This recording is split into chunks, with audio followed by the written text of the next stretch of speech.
Seperti diketahui, pemerintah daerah telah melindungi para warganya dari bahaya asap rokok melalui Perda Nomor 10 Tahun 2011 tentang kawasan tanpa rokok. Kawasan tanpa rokok yang meliputi areal rumah sakit, sekolah, dan lembaga atau instansi hingga saat ini masih belum steril dari perokok yang seakan tak mempedulikan larangan pemerintah tersebut.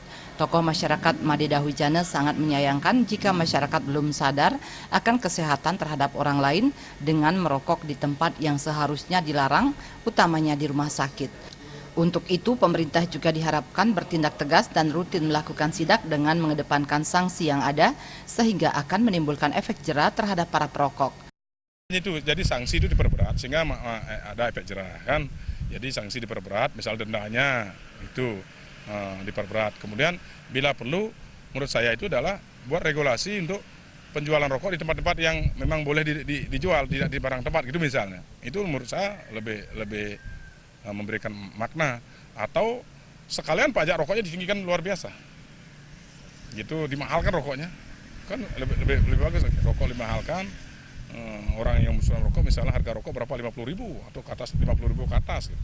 Orang pasti akan berpikir dengan 50.000 ke atas kan. Pelang kawasan tanpa rokok atau KTR diharapkan tidak hanya sebagai pajangan semata tanpa diindahkan oleh para perokok. Jaya dan Supiatne, Bali TV.